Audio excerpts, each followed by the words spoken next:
Salam semua dan salam sejahtera. Bertemu lagi kita dalam ibadah online hari ini di Gereja Grace Batu Pahat Kebaktian Bahasa Malaysia.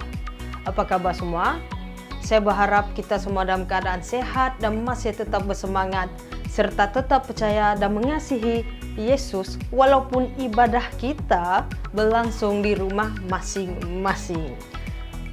Mari bersama sertai ibadah kita pada setiap malam Jumaat bermula jam 8 sehingga 9.30 malam. Tak lama kan? Okey. Bagi sesiapa yang baru menyertai ibadah ini dan belum subscribe, guys, please subscribe dan tekan butang loceng untuk menerima notifikasi setiap kali ibadah KBM yang terbaru. Malaki 3 ayat 10. Bawalah seluruh persembahan 1/10 kamu ke dalam perbendaharaan, supaya ada makanan di baitku. Kemudian ujilah aku dalam hal ini, firman Tuhan alam semesta. Adakah aku tidak membuka bagimu tingkap-tingkap di langit dan mencurahkan berkat kepadamu sampai tiada tempat yang memandai menampungnya? Oleh itu saudara, bagi sesiapa yang ingin memberi persembahan dan persepuluhan, boleh membuat transaksi di nombor akaun gereja kami yang tertera di skrin. Ada kan? Setelah membuat transaksi, sila email dan WhatsApp resit Anda ke staf gereja kami di alamat dan nombor tertera di skrin. Tuhan memberkati. Sebelum kita mulai ibadah, mari kita berdoa yang dipimpin oleh Pastor Glenn. Mari kita berdoa. Bapa di surga, kami bersyukur dan terima kasih Tuhan untuk kesempatan sekali lagi untuk beribadah. Tuhan, kami berdoa mohon Roh Kudus-Mu terus bekerja di dalam kehidupan setiap kami. Dan semasa ibadah ini Tuhan, berdoa kiranya Tuhan terus ada bersama-sama di dalam setiap hati dan pikiran kami. Biar Roh Kudus-Mu bekerja lewat nyanyian pujian dan firman-Mu. Dan lewat firman-Mu Tuhan, kami ditegur, kami belajar, kami diperlengkapi untuk menghadapi dan juga untuk menjadi orang yang percaya, yang mempunyai quality dan kuat. Ini doa kami Bapa, berkati kami semua di dalam nama Tuhan Yesus. Amin.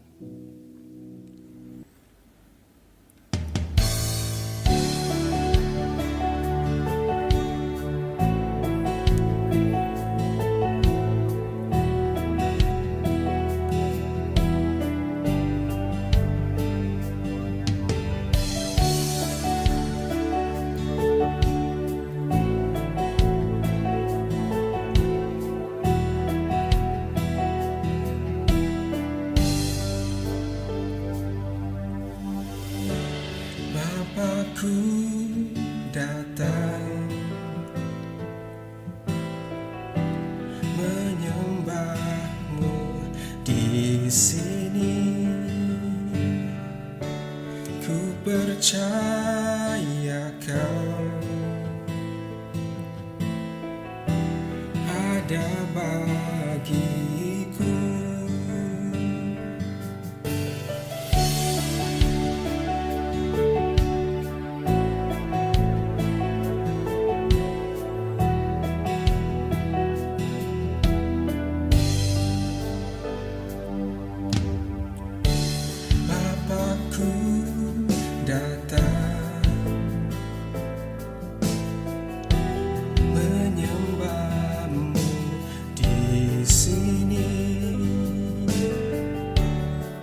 Percaya kau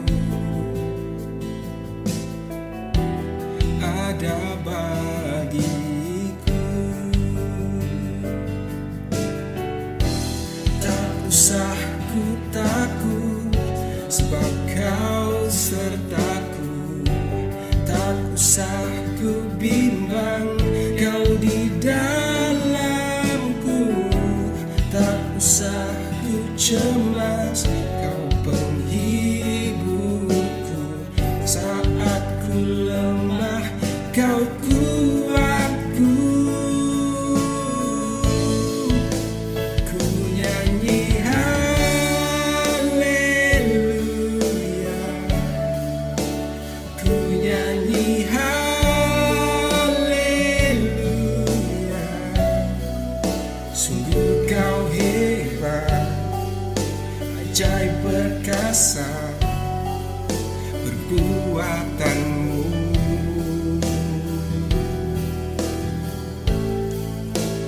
Ku nyanyi haleluya,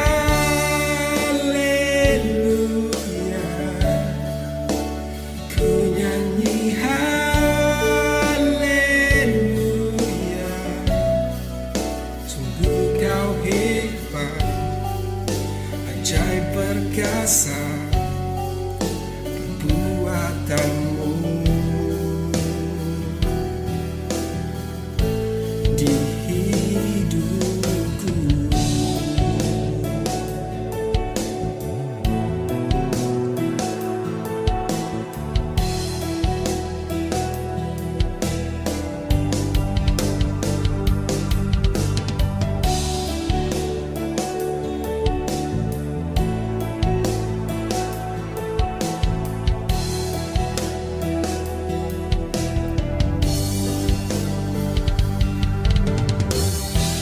tak usah ku takut, sebab kau sertaku.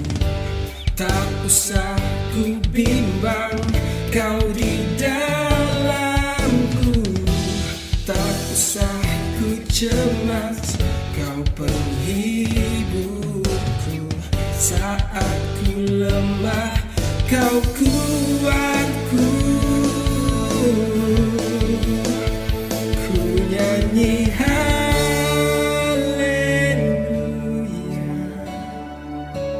ku nyanyi haleluya, sungguh kau hebat, ajaib perkasa perbuatanmu.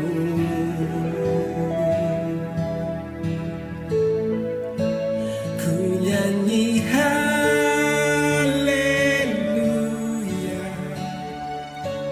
ku nyanyi haleluya, sungguh kau hebat, ajaib perkasa perbuatanmu.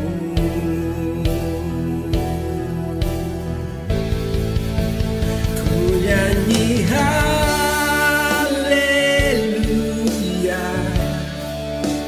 ku nyanyi haleluya, sungguh kau hebat, ajaib perkasa perbuatanmu.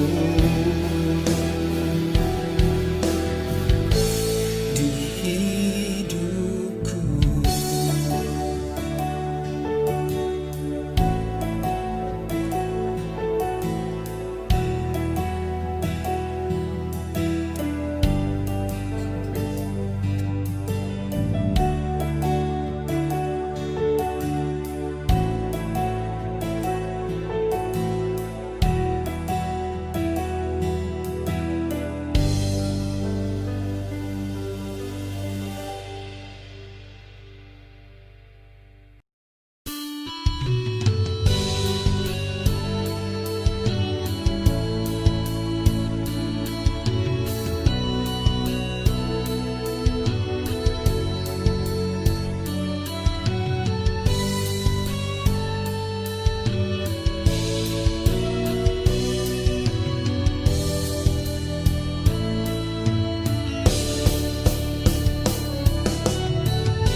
selamatkan hidupku.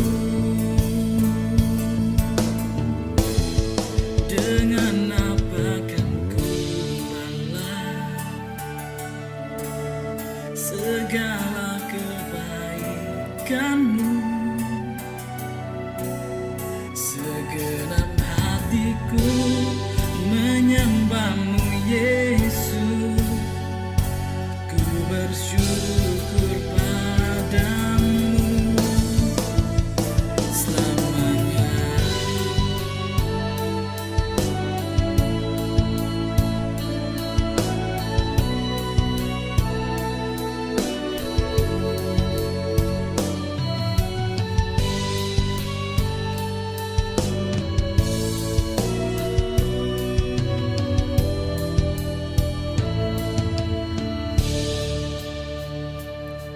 Kaulah harapanku, hidupku di dalammu. Terima kasih Tuhan, Kau selamatkan hidupku. Dengan apa kan ku balas segala kebaikanmu? Segenap hatiku menyembahmu Yesus, ku bersyukur padamu. Dengan apa kan ku balas segala kebaikanmu? Segenap hatiku menyembahmu Yesus, ku bersyukur padamu selamanya.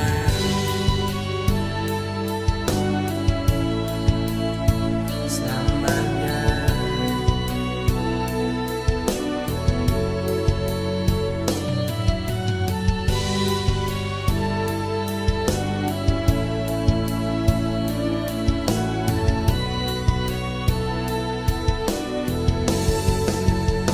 Selamanya. Oh, selamanya. Oh, selamanya. Oh, selamanya. Oh.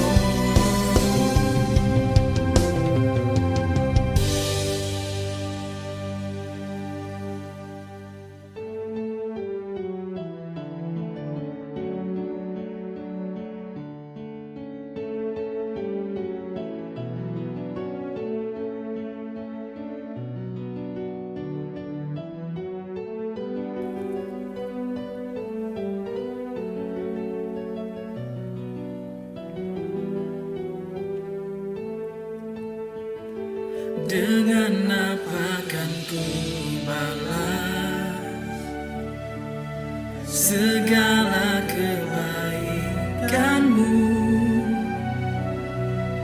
Segenap hatiku menyembahmu Yesus, ku bersyukur padamu. Dengan apa kan ku balas segala kebaikanmu? Segenap hatiku menyembahmu Yesus, ku bersyukur padamu. Dengan apa kan ku balas segala kebaikanmu?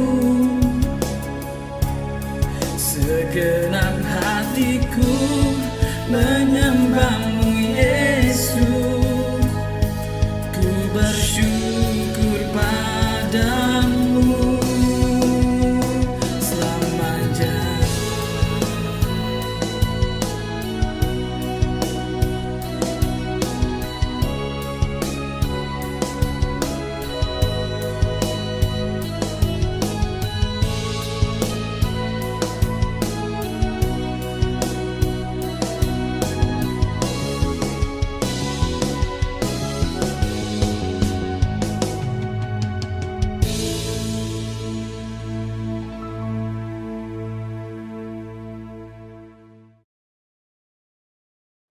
Roma 8 ayat 31 hingga 39. Jadi, apakah yang akan kita katakan sebagai sambutan kepada hal ini?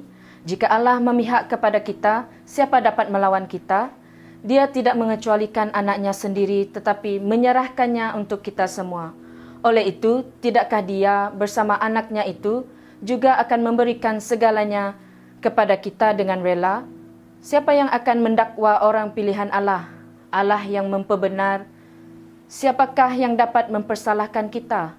Kristus Yesus yang telah mati, bahkan lebih daripada itu, yang telah dibangkitkan berada di sebelah kanan Allah dan juga berdoa syafaat bagi pihak kita.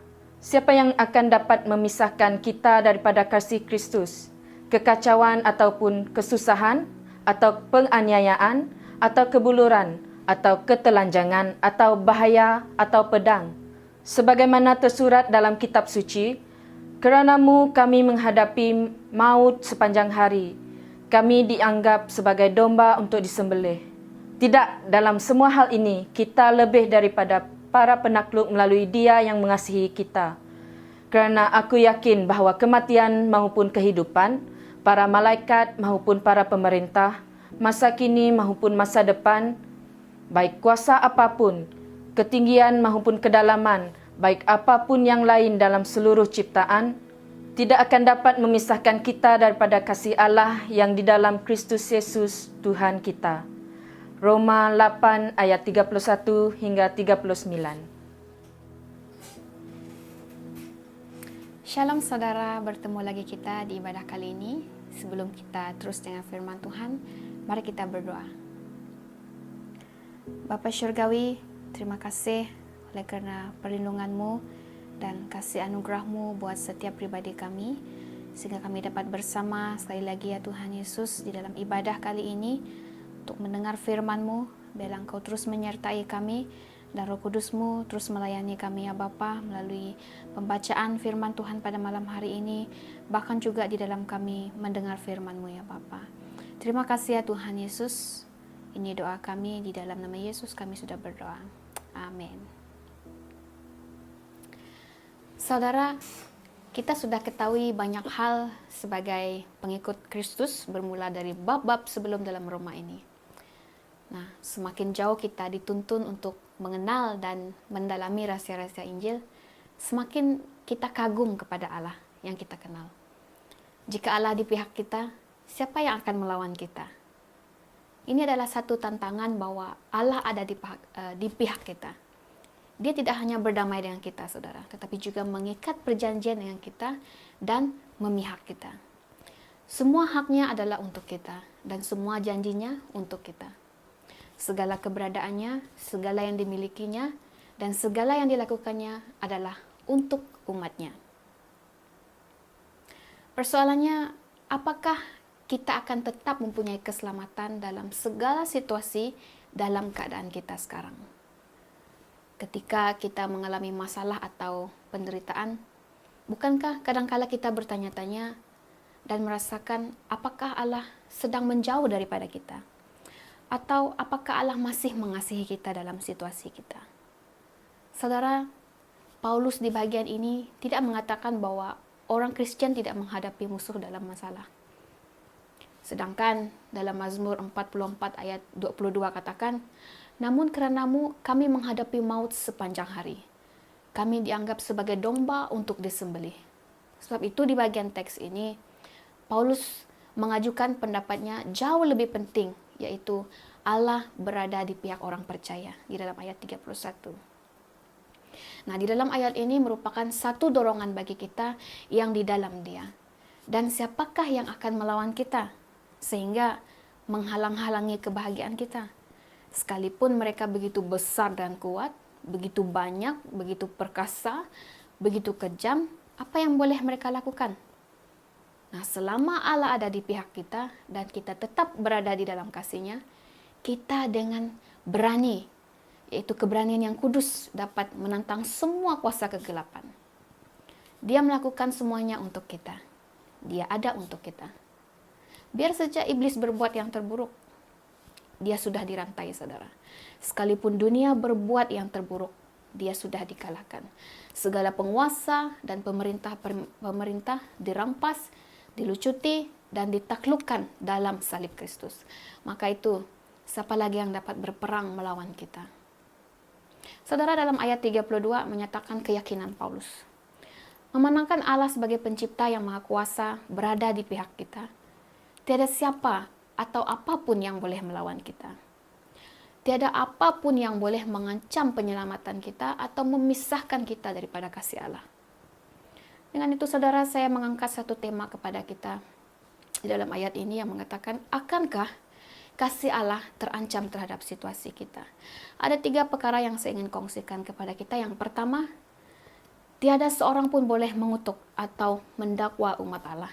Di dalam ayat 33 hingga 34. Karena apa, saudara? Allah adalah hakim yang tidak melayan sebarang kesalahan yang dijatuhkan kepada kita karena dia sendiri telah membebaskan kita daripada dosa melalui kematian Yesus. Ketika ada orang yang menggugat keberadaan kita, dia tampil sebagai pembela yang agung bagi kita. Mungkin banyak suara seperti suara-suara iblis ataupun musuh-musuh kita mungkin menuduh kita, tetapi tiada siapapun tuduhan yang boleh ditegakkan karena Allah telah memperbenarkan kita. Perkara yang kedua, akankah kasih Allah terancam terhadap situasi kita? Tiada perkara yang boleh membuat kita meragui kasih Allah kepada kita. Di dalam ayat 35 hingga 36. Baik itu pertama penindasan, kesesakan, kelaparan, kebuluran, ketelanjangan, bahaya. Akibat daripada ketelanjangan yang ketiga ini menunjukkan bahwa orang Kristen kehilangan miliknya. Bahkan barang yang menjadi keperluan asas seperti makanan dan pakaian, ya, mungkin itu akan mempengaruhi kita. Ya, ketelanjangan di sini pula adalah menunjukkan bahwa barang ataupun bahan untuk membuat pakaian orang-orang yang membenci orang-orang Kristen. Bahkan bahaya pula merupakan suatu ancaman di mana ia datang untuk menghancurkan kita.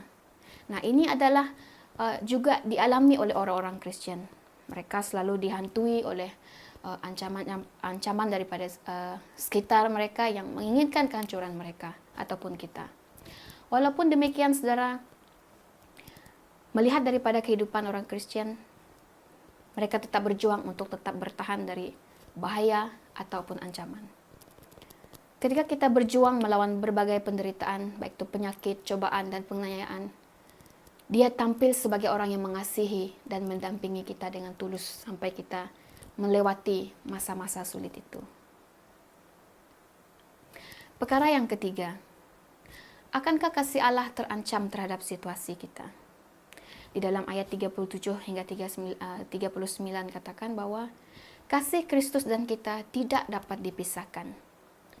Baik itu penderitaan, kesulitan yang kita alami, Yesus memberikan kita yang dikasihinya ini keupayaan untuk memenangi segala kesusahan. Di bagian ini Paulus tegas dikatakan kepada kita bahwa kita adalah umat pemenang oleh karena kasih Allah. Ketika kita melawan kuasa dosa, dia sendiri yang bersama kita untuk memenangkan perlawanan melawan dosa. Kita menang melawan dosa melalui kematian dan kebangkitan Yesus. Jadi ayat ini mengajak kita untuk melihat semua penderitaan itu dari sudut Kristus yang mengasihi kita. Sehingga kita diyakinkan bahwa baik maut ataupun hidup, malaikat lain tidak dapat memisahkan kita dari kasih Allah yang ada dalam Kristus Yesus. Jadi saudara, seharusnya karena kasih Allah yang begitu besar, membuat kita merasa aman apabila di dalam Dia. Sebagai kesimpulan, sebagai seorang Kristen, kita seharusnya punya 4 perkara ini, yaitu tidak berputus asa atau berusaha lari dari tantangan. Yang kedua, jangan lagi kita dikuasai ketakutan atau keraguan karena Tuhan kita Yesus Kristus telah menjadi pengantara kita. Tidak ada yang dapat memisahkan kita dari kasih-Nya. Yang ketiga, kita harus meyakini bahwa salib Kristus merupakan jaminan bagi kemenangan iman kita dalam situasi apapun yang kita hadapi. Dan yang keempat, bersyukur kepada Tuhan Yesus yang menyertai kita sentiasa, baik dalam kesulitan kita, bahkan kesusahan kita. Jadi saudara, Paulus ingin supaya orang-orang yang percaya pada Yesus Kristus yang adalah Allah itu, yang menunjukkan kasih dan tidak takut, bimbang atau ragu dalam iman yang dimiliki, karena apapun yang menjadi ancaman tidak dapat memisahkan kita dari kasih Allah melalui Yesus Kristus, atau dengan perkataan lain, Allah yang bekerja dalam diri setiap orang yang percaya. Di dalam keseluruhan teks kali ini saudara menunjukkan makna paling dalam. Secara khususnya kita lihat dalam Yesus Kristus. Yesus adalah tempat kasih Allah untuk menyatakan dirinya.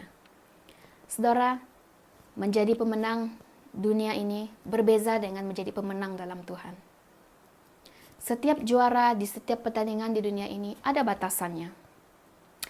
Mungkin hari ini juara adalah si A, tetapi esok peluang si B akan menang dan menjadi juara, dan si A juga mungkin akan menjadi pihak yang kalah. Tidak selamanya kita menjadi juara. Tetapi saudara, di dalam Tuhan kita akan menjadi pemenang untuk selama-lamanya.